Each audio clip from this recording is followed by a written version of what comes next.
O programa que você ouvirá foi gravado ao vivo na Igreja Adventista do Sétimo Dia Central de Valinhos, do distrito de Vinhedo, São Paulo.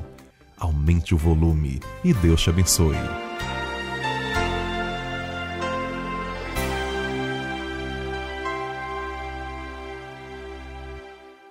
Eu li há pouco a respeito do nascimento de Jesus e um pensamento articulista ali da matéria dizendo ele já sabia a sua missão. Quando nasceu, já compreendia a missão. Sabia que morreria de morte cruel, de morte trágica, brutal. E assim mesmo se dispôs a enfrentar toda a situação por uma única razão.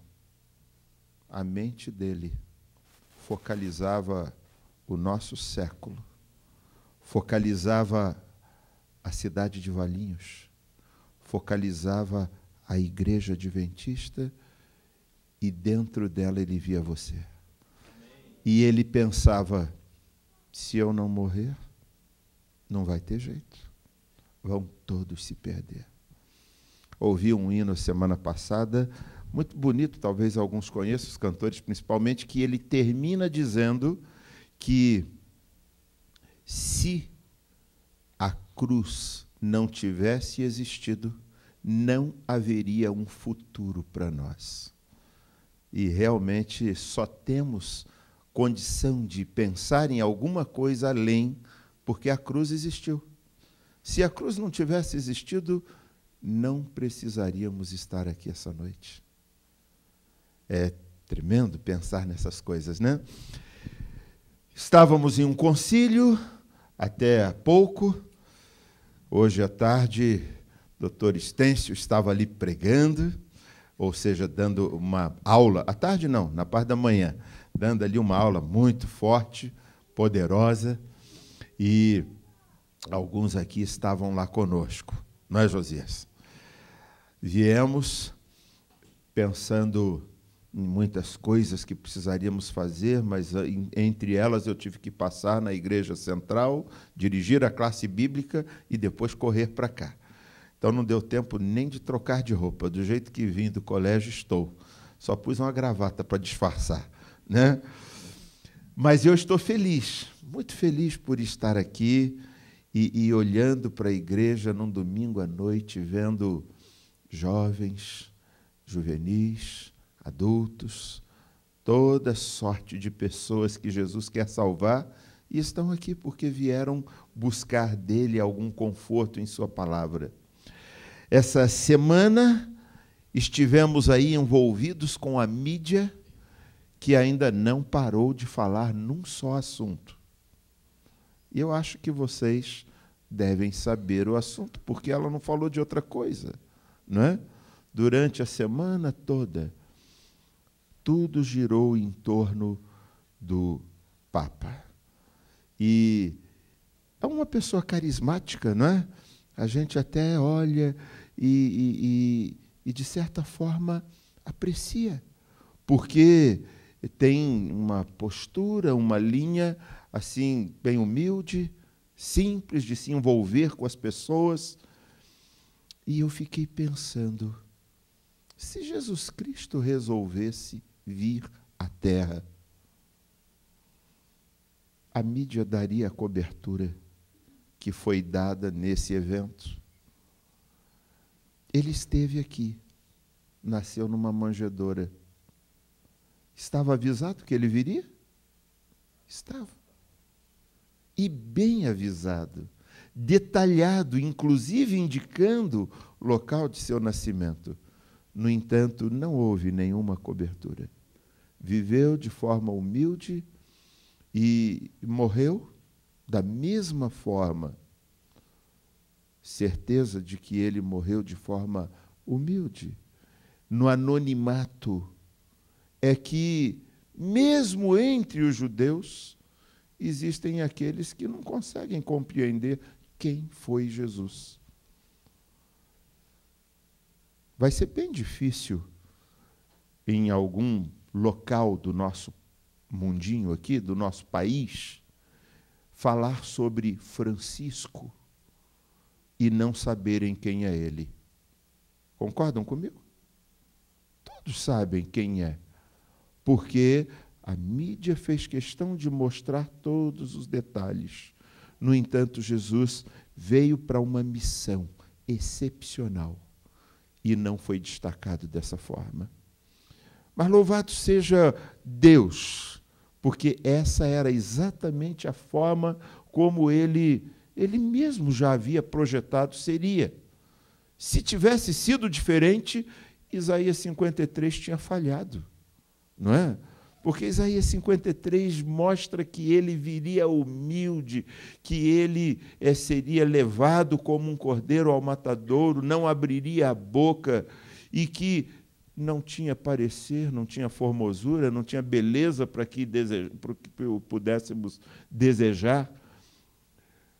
Hoje você e eu estamos aqui passando por um período na história da humanidade e com segurança em cada coração presente existe uma angústia, existe um temor quanto ao amanhã, existe uma insegurança, seja ela de que forma for.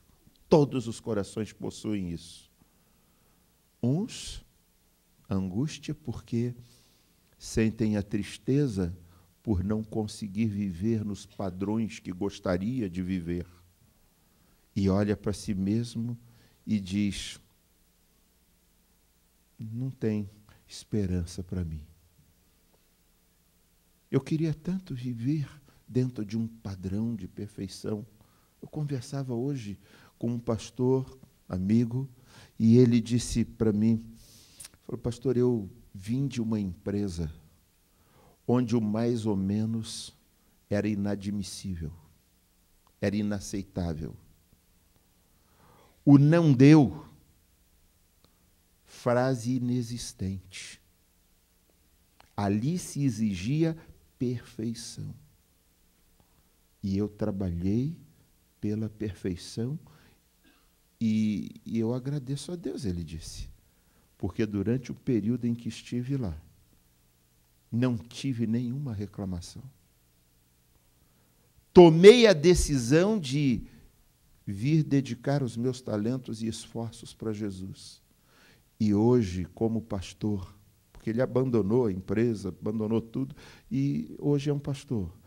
E ele disse, hoje, como pastor, lido diariamente com um rebanho que com a maior facilidade diz, não deu, não consegui, me perdoa, falhei. Sabe, isso na empresa em que eu estava era impossível. E eu imaginei conseguir encontrar um rebanho que pudesse ter esse padrão. E a minha maior dificuldade está sendo conciliar essa situação com o rebanho que tenho. E aí eu olhei para ele e falei, o problema está no rebanho, né? Você já deu uma olhadinha para o pastor? Está perfeito? Tudo em ordem? 100%? Aí ele ficou assim pensativo, baixou os olhos e disse, eu acho que eu também falho. Eu falei, você acha? Não, eu também falho.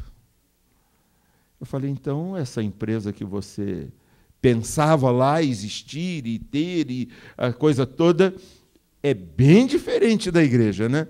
É diferente. E aí ele deu um sorriso e falou, ainda bem, né? Ainda bem que é diferente, porque aqui existe esperança para os desesperançados. Aqui existe segurança para os inseguros.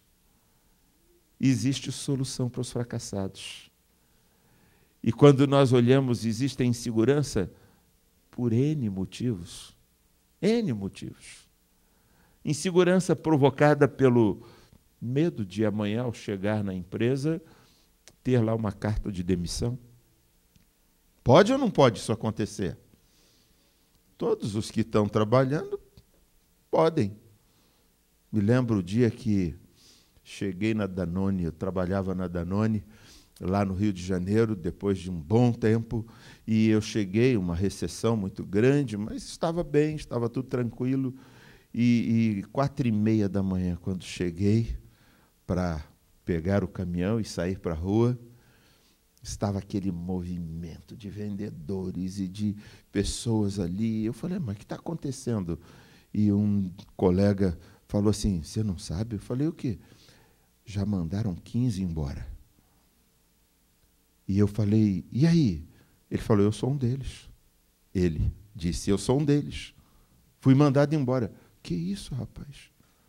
Eu falei, vai lá dentro, ver o que está acontecendo. E aí eu fiquei pensando, será que entro ou não entro? Eu acho que eu vou faltar hoje. Vou voltar para casa daqui. Mas entrei e não tinha nada de demissão para mim, não. Mas eu podia olhar nos olhos daquelas pessoas todas o medo, a frustração, porque eles não estavam preparados. E aí tem um texto que o apóstolo Paulo traz para nós, eu quero que você leia comigo.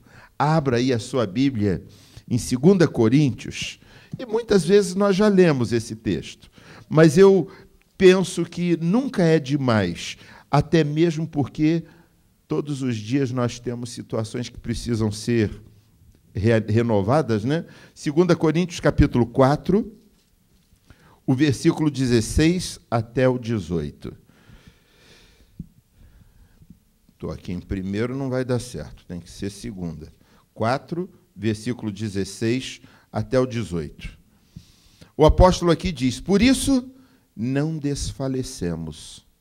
Ainda que o nosso homem exterior se corrompa, o interior, contudo, se renova de dia em dia, porque a nossa leve e momentânea tribulação produz para nós um peso eterno da glória muito excelente, não atentando nós nas coisas que se veem, mas nas que se não veem, porque as que se veem são temporais, e as que se não veem são eternas. Esse texto, por muitas vezes, já me ajudou a pensar nas coisas para onde eu devo olhar. E quando a situação está crítica, eu ouço o conselho de Deus através de Paulo. Não fica prestando atenção no problema. Quanto mais você focaliza o problema, mais o problema cresce na sua frente. Mais ele aumenta na sua frente. Focalize na solução. Focalize na solução. E qual é a solução apresentada aqui? Olhar para o que não vemos. Conversa de maluco, né? Conversa de maluco. Olha para onde você não vê. Porque o que você vê passa, acaba, mas o que você não vê é eterno. É uma coisa estranha, mas estranho para quem não está entendendo a linguagem de Paulo, o que ele quer falar para nós. Ele está dizendo assim, não fica focalizando na dor que você está sentindo, olha para a vitória que você vai ter. Não fica olhando para as lutas que você tem hoje, olha para a vida eterna. Esses indivíduos que deitam lá numa cama de pregos e ficam ali tentando, de alguma forma, se penitenciar, eles conseguem isso tirando o foco da dor que estão sentindo. Eles olham exatamente para a vitória que estarão alcançando se conseguirem cumprir aquele ritual, porque a fé, ela é assim, né? Ela faz as pessoas crerem em coisas e agirem segundo creem. Então, eles creem que ali eles vão alcançar o perdão, vão alcançar a paz, vão alcançar isso, e aí eles, olhando para este objetivo, deixam de sentir a dor. Agora, quanto mais nós deveríamos estar olhando para o que não vemos, que é a vida eterna, que é a salvação em Cristo Jesus. Paulo, quando estava dizendo isso, ele não estava dizendo assim, sem conhecimento de causa dos problemas que vivenciamos, não. Ele conhecia cada um deles, sabia muito bem que aqui na Terra as coisas são difíceis. Volta um pouquinho a página da sua Bíblia. Aliás, não volta não, avança. Vá para o capítulo 11. Vá para o capítulo 11 e encontre aí, a partir do versículo 24, uma descrição que ele faz. Olha só. Recebi dos judeus 5 quarentenas de açoites menos um. 3 vezes fui açoitado com varas. Uma vez fui apedrejado. 3 vezes sofri naufrágio. Uma noite e um dia passei no abismo. Em viagens, muitas vezes, em perigos de rios, em perigos de salteadores, em perigo dos da minha nação, em perigo dos gentios, em perigo na cidade, em perigo no deserto, em perigo no mar, em perigo entre falsos irmãos, em trabalhos e fadigas, em vigílias, muitas vezes, em fome, sede, em jejum, muitas vezes, em frio e nudez. Além das coisas exteriores, me oprime cada dia o cuidado de todas as igrejas. Será que Paulo sabia o que era sofrer? Você já sofreu igual ele? Se nessa noite fosse perguntado a você, de forma direta, você crê em Jesus? O que você diria? Eu já sei o que você respondeu. Não precisa dizer. Eu sei o que você respondeu. Mas se esse arguidor que estivesse perguntando dissesse: você está disposto a morrer agora por esse Jesus? Qual seria a sua resposta? Por que você demorou um pouco mais agora para poder dar a resposta interior? Por quê?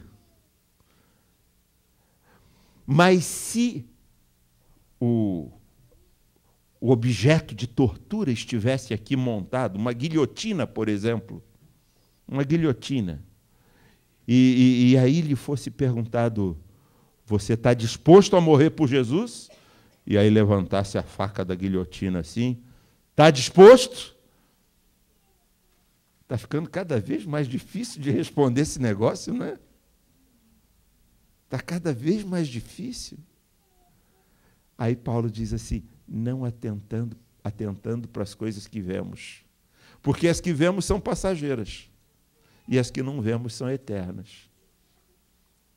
Desceu a faca da guilhotina, cabeça caiu para um lado, corpo para o outro. Acabou. Acabou. Dali para frente, é só esperar a manhã da ressurreição.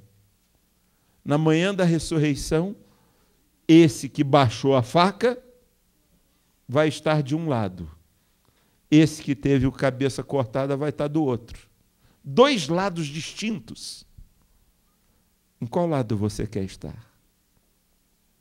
Em qual lado você quer estar?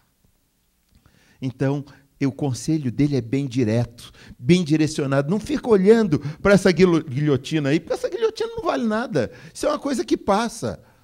Olha para o que é eterno. Olha para aquilo que você não consegue ver. E nós, então, através disso, entendemos. Ele sabia o que era sofrer. Cada vez que ele foi levado a uma tortura, ele não pensava nem que escaparia dali. Ele pensava que ali era o fim. Agora, será que ele não tinha razão mais do que você de pôr em dúvida Deus? O maior problema nosso é que quando a crise vem, a gente fica, será que vale a pena? Será que Deus está comigo mesmo? Se ele tivesse ficado focalizando nesses problemas, ele teria dado vazão a esses pensamentos e talvez deixasse de olhar para aquilo que é eterno. E ele, no verso 16, lá, ele diz: a nossa leve e momentânea tribulação. Aí eu leio a tribulação dele aqui, né? Essa quantidade de coisas que ele passou aqui. E ele chama isso de leve e momentânea tribulação. A sua tribulação é maior do que essa aqui? Como ele podia chamar isso de leve e momentânea tribulação? É porque ele estava exatamente cumprindo o conselho que ele estava dando. Não fique olhando para o problema. Não fique olhando para o sofrimento. Olhe para a solução. Então, olhando para a solução, ele conseguia olhar através daquele sofrimento. Ele passou por aquilo de uma forma, poderíamos dizer, ilesa. Por quê? Porque o foco dele estava em outro local. 2 Timóteo 4, ele também nos apresenta aqui uma fórmula que é bastante apropriada para nós. 2 Timóteo 4, os versos 7 até o 8, diz na minha Bíblia: combati o bom combate, acabei a carreira, guardei a fé. Desde agora a coroa da justiça me está guardada. Perceberam para onde ele olhava? Qual era a esperança e a expectativa dele? Pôde cumprir a sua missão na terra, cumprir seus objetivos e no final chegar dizendo: eu combati o bom combate, guardei a carreira da fé. E aí ele fala dessa coroa que lhe estava reservada. Era essa coroa que deu a ele força na caminhada o tempo todo. Foi essa coroa que o animou. Quando leio histórias como, por exemplo, do senhor Wong, este senhor foi condenado à prisão por se recusar a trabalhar no sábado. Ele foi condenado porque ele era um fiel adventista.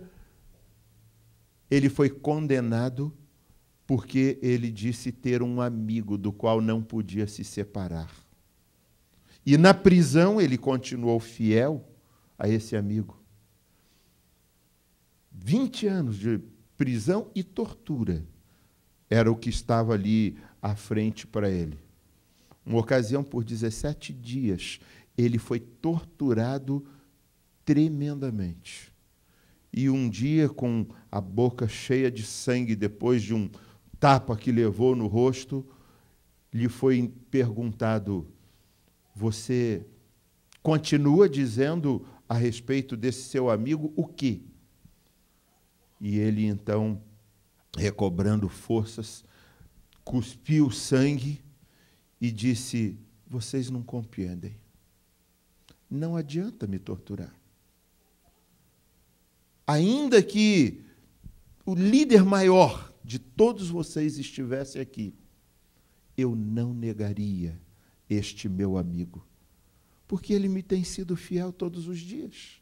Como eu posso lhe negar? E eu fiquei, quando li a história deste homem, pensando: se eu estivesse no lugar dele, eu poderia dizer que esse amigo tem sido fiel? Como nós podemos dizer que esse amigo está sendo fiel quando estamos sofrendo, quando estamos passando por amarguras? No entanto, ele tinha uma visão tão clara daquilo que Jesus tinha em mente, que ele não via Jesus falhando. Quando essas decepções vêm à nossa mente, talvez você pergunte: mas Jesus, cadê a vitória que o Senhor prometeu? Ele te dá apenas uma resposta: calma. Ainda não chegou o momento de receber a coroa. Calma. Você ainda está no mundo. E eu disse que no mundo teriam aflições. Vejam, eu não sou incoerente naquilo que disse. Eu disse: no mundo tereis aflições, mas tende bom ânimo, eu venci. Então, está difícil? Calma. calma, vai chegar o momento, eu vou te dar a coroa. E Paulo chegou no final e disse, combati o bom combate. Guardei a carreira e guardei a fé. Então ele tinha a convicção de que ele alcançou a vitória que precisava. Quando você e eu nos colocamos na posição de questionar a Deus, nós nos colocamos como o Senhor, o que dá as ordens, o que exige as respostas. Quando simplesmente nos colocamos na posição de permitir que Ele haja em nós e por meio de nós, então nós temos oportunidades e oportunidades tais.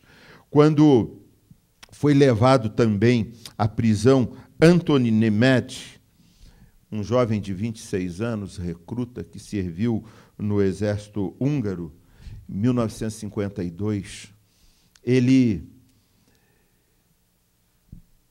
na manhã seguinte, lhe trouxeram a refeição e um copo de vinho. E ele, então, disse que não beberia o vinho. E os homens que estavam junto ali disseram, mas por que não? E ele explicou. E disseram, na sua casa você coma e beba o que você quiser, mas aqui você vai comer e beber o que lhe servirmos. E ele disse, me sirvam o que quiserem, e eu comerei o que posso. Continuou fiel. Depois, 4 sábados consecutivos sem comparecer ao trabalho. Foi chamado para limpar lá a grama nos sábados e ele disse que não iria no sábado. 4 sábados consecutivos. E por que não vai? E ele então explicou por quê. Foi mandado para a prisão, 8 anos de prisão. E cada uma situação dessas, ele concluía dizendo, aí está a minha oportunidade para testemunhar. E ele testemunhou para os seus algozes, para os soldados, testemunhou dentro da prisão e concluiu o seu tempo dizendo, aproveitei cada oportunidade que tive para testemunhar de Jesus. É difícil, não é? A gente usar os momentos complicados da vida para testemunhar. Mas ele usou. Por quê? Porque estava olhando para o que não se via. Você e eu, nessa noite, estamos aqui pensando nas muitas coisas que temos a fazer durante a semana, as muitas lutas que vamos enfrentar, os muitos problemas que temos. Porém, se ficarmos olhando para essas situações, nós vamos fracassar. Paulo já ensinou a maneira. Olhar para onde, irmãos? Para aquilo que não vemos, né? Então, abra aí em Apocalipse 21. Olha que descrição linda de coisas que não vemos com os olhos carnais, mas podemos ver com os olhos da fé. Vi um novo céu e uma nova terra, porque já o primeiro céu e a primeira terra passaram. O mar já não existe. E eu, João, vi a santa cidade, a nova Jerusalém, que de Deus descia do céu, adereçada como uma esposa ataviada para o seu marido. Ouvi grande voz do céu que dizia, eis aqui o tabernáculo de Deus com os homens, pois com eles habitará, e eles serão o seu povo, e o mesmo Deus estará com eles e será o seu Deus. Deus limpará dos olhos toda lágrima. Não haverá mais morte, nem pranto, nem clamor, nem dor, pois já as primeiras coisas são passadas. Eu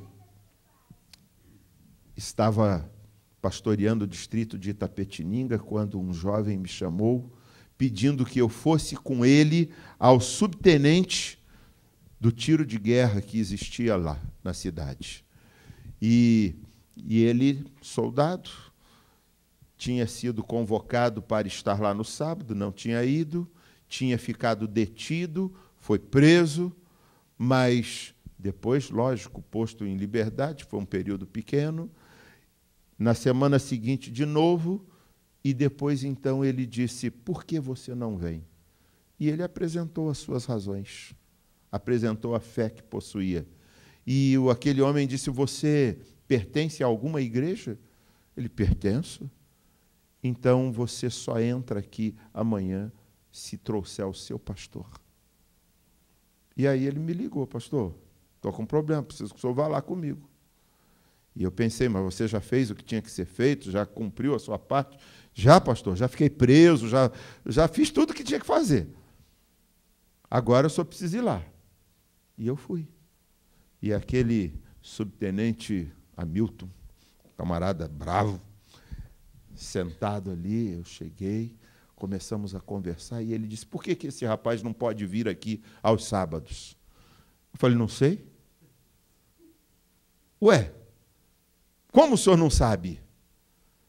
Eu falei, não sei, por que ele não pode vir? E perguntei para ele, por que você não pode vir? E ele falou para mim e para o subtenente lá, eu não posso, pastor, porque eu obedeço a Deus. E Deus me disse que eu não devo vir.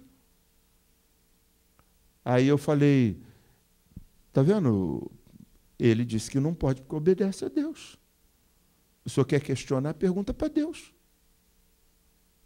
E ele me olhou e falou, mas não é você que ensina esses negócios lá para ele?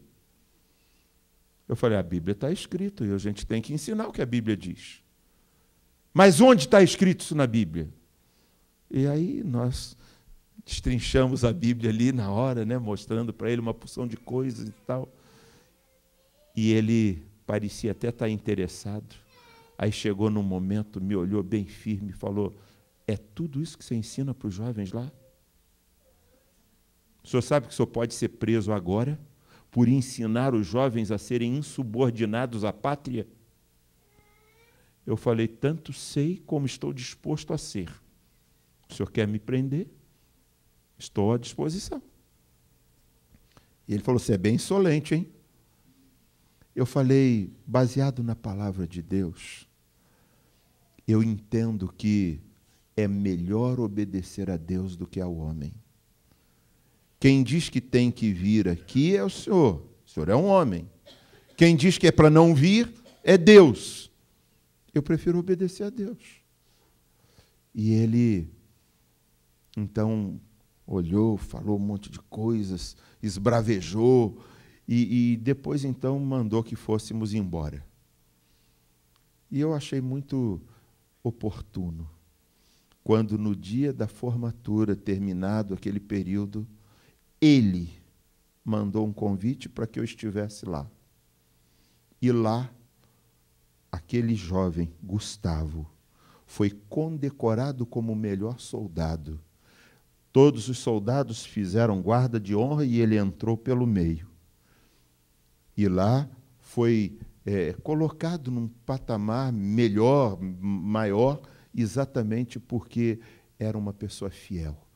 E aquele comandante Hamilton lá, ele disse perante todos, aqui está um jovem